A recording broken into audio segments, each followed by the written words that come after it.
Hi guys, in this particular problem we're going to be graphing hyperbolas, and in particular we're going to be graphing the vertices, the co-vertices, the asymptotes, and the foci. Now before attempting this problem, make sure that you do in fact have a solid base in hyperbolas. This problem is a bit more involved, so just keep that in mind. Alright? So before we go ahead and even try to graph this hyperbola, we're first going to identify all of our key points. So for example, we're going to identify the vertices, the co-vertices, the asymptotes, and the foci, right? And then from there, we'll graph at the end. Okay, but it's important to identify all these points, okay, and then graph after, okay? So looking at our problem, the first step that you want to do, okay, is that you want to identify what type of hyperbola this is. Okay, is it going to be horizontal or vertical? And we know that the negative sign gives that information away, right? This is coming from past videos. We learned that, well, since in this case this is going to be negative y and my x is positive, that tells me that this is going to be a horizontal hyperbola. Okay, so in other words, we're going to have something that looks like this. Okay, a horizontal hyperbola, where we have a horizontal transverse axis, right? So we have something like this. And we have a vertical conjugate axis, right?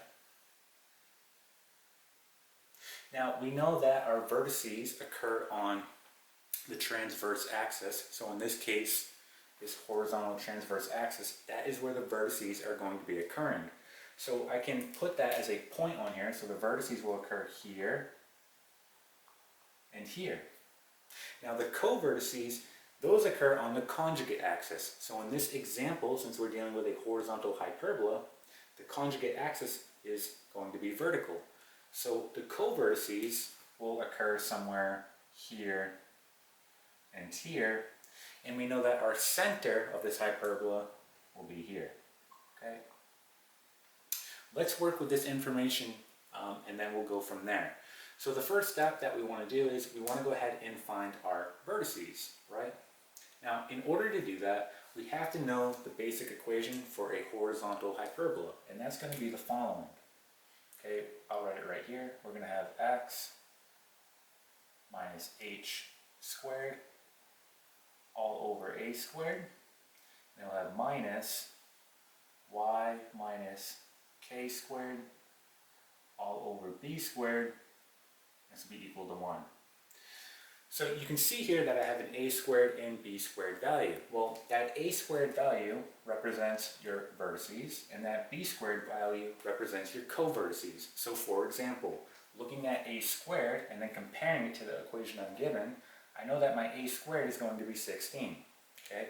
So what I can do here is say a squared is equal to 16. If I want to find the value of a, I simply just take the square root on both sides. When I do that, I get the following. I get a is equal to plus or minus 4. So what this is telling me, this is telling me, okay, I need to start at the center, and I need to go to the right 4, and I need to go to the left 4. So for example, if I'm at the center here, I need to go to the right 4, and I need to go to the left 4. However, we want to write this as a point, so it's much more visual in the end. So in order to write this as a point, think about where your center is going to be. Okay? Well, go back to your equation of a basic horizontal hyperbola right here. We know that h and k, that represents your center. So you say to yourself, what did you plug into h in order to get this negative 2? Well, you plugged in 2, right? So we know here that h is 2. So I'm going to go ahead and write this. You know, h is 2. And we're writing this as a point because it's the center. I go to k now. What did I plug into k in order to get positive 3? Well, I plugged in negative 3 because two negatives make a positive, so negative 3. This is your center, right? So knowing that this is going to be your vertices, how do we write that as a point? Well, again, everything is based off the center when you're dealing with a hyperbola, right? So we know that we're going to the right 4 and to the left 4. So if I wanted to write this as a point, what is changing on my center? Okay, is the x or y changing? Well, we can see that the y value is going to remain the same because I'm just moving horizontally, right? So this x value is changing. So we can essentially write the vertices as a point, and that is exactly what we're going to do. All right, so let's go ahead and erase this. So we know that, I'll write it right here, a is equal to plus or minus 4.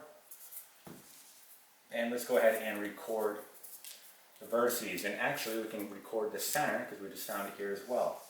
So just making this a little more detailed, the center we determined is going to be 2, -3. Our vertices, okay, our vertices, again, all we have to do is change the x value on our center. So for example, I'm going to do 2 plus 4, that's going to give me 6, and we know the y is unchanging. We're also going to have another point, right?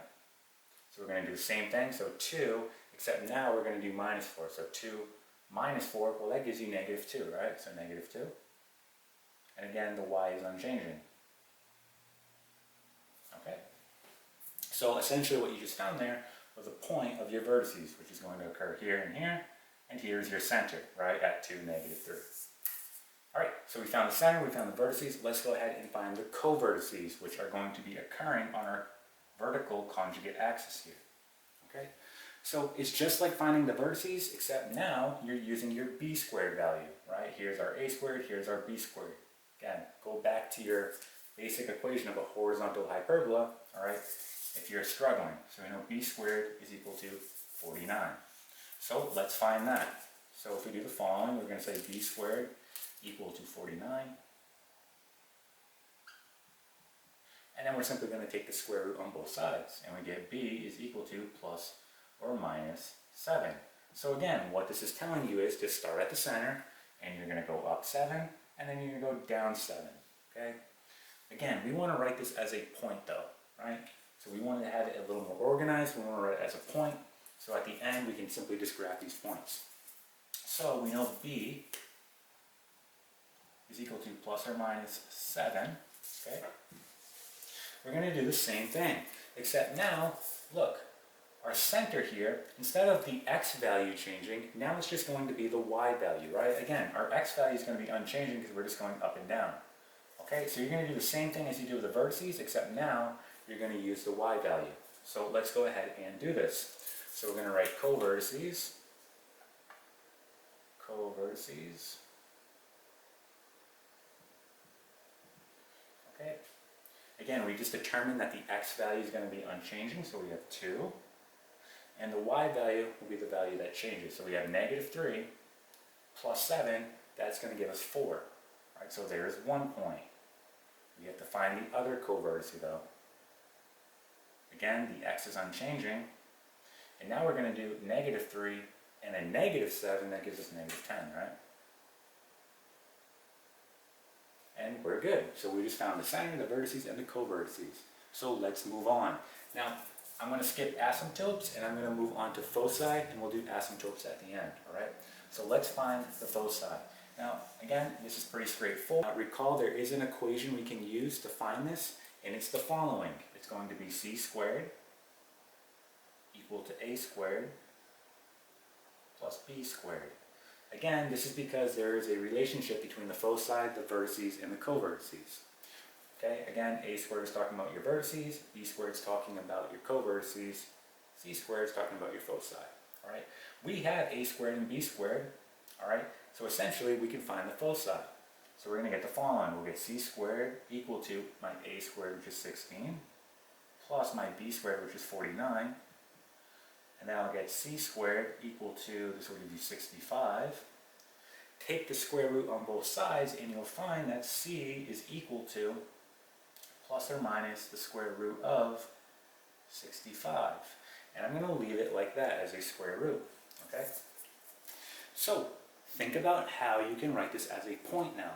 So using your knowledge of hyperbolas, we know that the foci occurs on the transverse axis. In this case, it will be this horizontal transverse axis. So again, everything starts from the center, okay? So what is going to be unchanging here? Well, your y value isn't going to change because, again, we're simply just going to be going horizontal, right?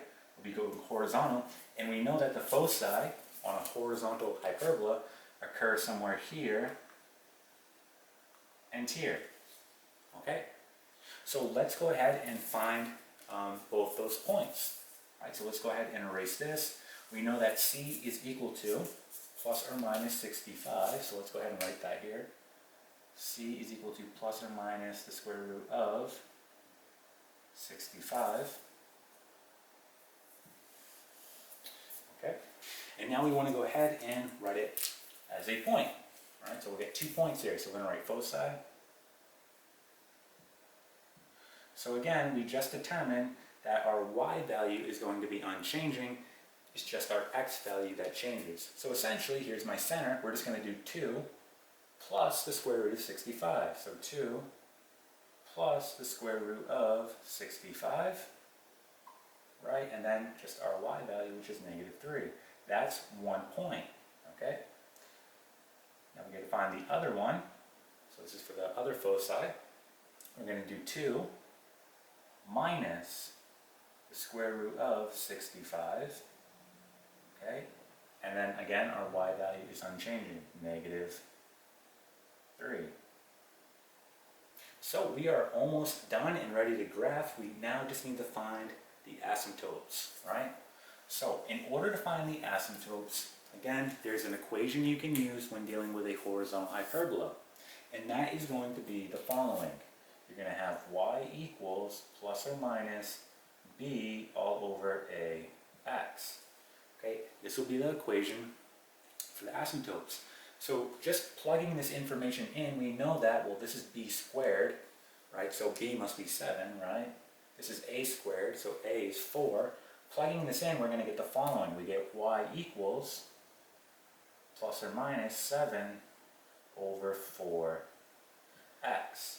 Now, you're not quite done yet because, okay, this is based on having a center at the origin. Now go back to your linear functions, and we know that this is going to be going through the origin. Okay, however, that's not what we want. We want it to be going through the center, okay, of our hyperbola. Right here is our center. This is 2, negative 3, right? So if this were to be graphed, right, this would be going somewhere here and here, right? We want it to be going through the center. So think about how you can do that, right? You're going to have to do something here. And you have to go back to the equation of a line, which is y equals mx plus b. Okay, so we're saying that our slope here is going to be plus or minus 7 over 4. Our x and y value, well, that's just going to be the center, right? That's what we want it to pass through. Okay, so we're going to plug in x and y here, so in this case 2 and negative 3. We're going to solve for b, and then we'll get our equation, okay, of these asymptotes. Okay, so what I'm going to do here, we know that our slope is going to be plus or minus 7 over 4, okay? And you're going to have to do this twice, once for the positive slope and once for the negative slope, right? So let's go ahead and do that. So again, we have y equals mx plus b. Let's go ahead and plug in our values. So we know y here is going to be negative 3. Our slope, we'll use the positive one first, so 7 over 4. Our x, we're going to use 2 plus b. Okay, so let's just go ahead and do this operation here. We're going to get negative 3 equal to, now we're going to get 14 over 4. So we get 14 over 4 plus b, right? And at this point, we want to go ahead and subtract this fraction over, so we get negative 3 minus 14 all over 4. This is equal to b. So we want to go ahead and combine, okay, what we have here. So we know that this negative 3 is really over 1. Okay, so let's erase this. We can say the following: negative 3 over 1 minus 14 all over 4. Multiply the denominators so we can get a common denominator. Now what did I multiply this by in order to get 4? I multiplied by 4. So 4 times negative 3, negative 12. What did I multiply this by in order to get 4? I multiply by 1. So 1 times 14, right, we get 14. So now minus 14, right? And essentially what you get here is negative 26 all over 4. So that's going to be our B value. Okay, that's for only one of the asymptotes though. So if we were to write out one of these equations of the asymptote, it's going to be the following. We're going to get y equals, we're going to get 7 over 4x because we used the positive slope, and for our b we got negative 26 all over 4. Okay? Now we have to find that last equation for that asymptote, right? So we used the positive slope, now we have to use the negative one. Alright, so let's go ahead and do that. So let's erase this work. And let's do it again. So again, equation of the line, y equals mx plus b. Let's plug in our values. Negative 3 for y. Our slope now, instead of using the positive, we're going to use the negative now. So negative 7 over 4. Our x value, right here, 2, plus b. Okay, let's do this operation out. So we get negative 3 is equal to, and this is going to give us 14 all over 4, and again this is negative, plus b. Simply add this fraction over now, so now we have negative 3 plus 14 over 4 equal to b. So we're going to do the same thing here, right? We're going to get a common denominator, so we can go ahead and combine these. So let's erase this here. So we know that negative 3 is really over 1, so we have negative 3 over 1 plus 14 all over 4. Multiply the denominators to get a common denominator. So we get 4. What did I multiply this by in order to get 4? I multiplied by 4. So 4 times a negative 3, negative 12, right? What did I multiply this by in order to get 4? 1. So 1 times 14 is 14. So essentially what we get here is negative 12 plus 14. Right, and we know that's going to give us a positive 2. So we have positive 2 over 4, or in other words, just a half, right? So our second equation here is going to be the following, right? We get y equals, and we use the negative slope now, so negative 7 all over 4x. Our b value we determined was a half, plus a half. Okay, so we just found the asymptotes. Let's go ahead and record that information, and then we're ready to go ahead and graph. So again, this is a longer problem. So the asymptotes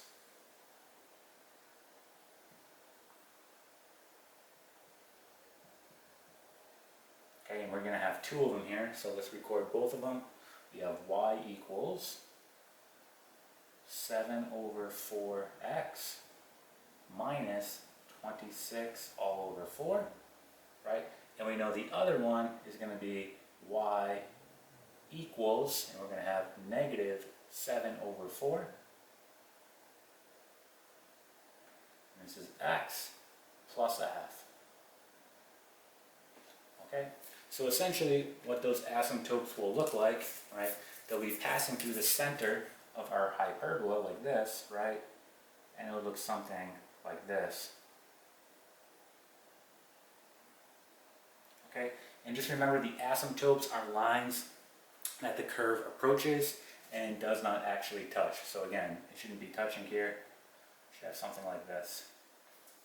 Okay, so again, there are lines that the curve approaches but does not touch. Alright, so what we're going to do right now, now that we have all our information, we can go ahead, we'll erase the right side here, and we'll go ahead and just graph these points, and that will be it. Alright guys, so I just went ahead and erased the right side of the board, okay, and we have a graph, and now we are ready to go ahead and graph our hyperbola, right? So let's go ahead and do this. So let's put the center on first, so we know that we're going to start at the origin, and we're going to go 2, negative 3, so we're going over 2 on the x, and then down negative 3, right, on the y. So here is our center point. And what you want to do right now, you want to go ahead and draw in both your conjugate and transverse axis. Right, so let's go ahead and draw in our transverse axis. And this will help make the graphing process a bit easier. Right, so let's go ahead and just draw that in. and you can do it with a dashed line, right? So we're going to have a horizontal and vertical dashed line here representing both our transverse and conjugate axis, right? So let's go ahead and draw in our conjugate now. And again, we're doing this by hand, so you want to try the best you can to be as accurate as you can, but we know that, right, since it is being done by hand, it won't always be perfect, right? So ideally, you'd be doing this on graphing software on your computer for a more accurate representation. Okay, so there is our center, and we went ahead and drew in the conjugate and transverse axis, right? So let's go ahead and put our vertices on now. So we have 6, -3. So again, starting at the origin, you want to go over 6. So this is 3, 4, 5, and 6, and then down 3. And you can see how when you draw in the transverse axis, it makes it a little bit easier because I know that I'm just going to land right on that transverse axis, which is at -3, right? So right about here. All right, we're going to do the same thing here. So we're going to go -2, 3. So 1, 2, -2, right? And then down, -3. Okay. And those are my vertices, right? So let's put on my co-vertices now. So again, same thing. I'm going to go over 2 and then up 4. So 1, 2, 3, and 4. So I go over 2, up 4. That puts me right here. Again, notice how I land right on that conjugate axis, right? Same thing, I'm going to go over 2 and then down 10. So this is -3, -4, -5, -6, -7, -8, -9, and -10. So that puts me right here. All right. So what you want to do at this point, you want to go ahead and connect your vertices and co-vertices by drawing in a dashed box. Again, this will help in the graphing process. And if you're doing it by hand, just try to be as accurate as possible. Okay, so starting here, we're just going to go straight up. Okay, and there it is. So again, you are doing it by hand, so it won't be perfect, but just try to be as accurate as possible. And now we have enough information to go ahead and just draw in our shape. So let's go ahead and do that. So here is what our horizontal hyperbola is going to look like, right? Should have something that looks like this. We can do the same thing on this side. And same thing, right? Okay. Alright, so now we want to go ahead and put on our foci. So you're going to need your calculator for this because we have to do 2 plus the square root of 65. So if I do 2 plus the square root of 65, I get 10.06. So again, starting at the origin, you're going to go over 10.06. So we have 1, 2, 3, 4, 5, 6, right? 7, 8, 9, 10, 11, right? So right about here will be 10.06. And again, since the foci is on our transverse axis, we know it's just going to be right here at -3, right? So right here. Okay, let's do this one now. So we want to do 2 minus the square root of 65, and we're going to get -6.06. Okay, so here we have -2, right? -3, -4, -5, -6, and -7. So -6.06 is right about here. All right, and then we just want to go down -3, which puts us right on that transverse axis, right? So there is our second foci, right? Now, the last step I'm going to do by eye, right? So we're just going to go ahead and put our asymptotes on. So remember, the asymptotes are lines that the curve approaches but does not touch, okay? So again, I'm going to do this by eye. I just know that it has to go through the center of my hyperbola, right? So we're going to have something that looks like this, right? So just drawing in one of the asymptotes. Okay.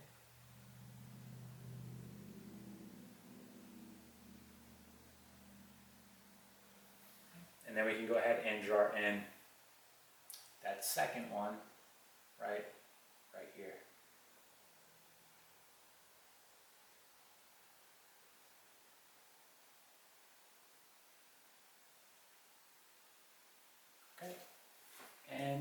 This is now complete. Alright, so that's how you go about graphing hyperbolas by hand.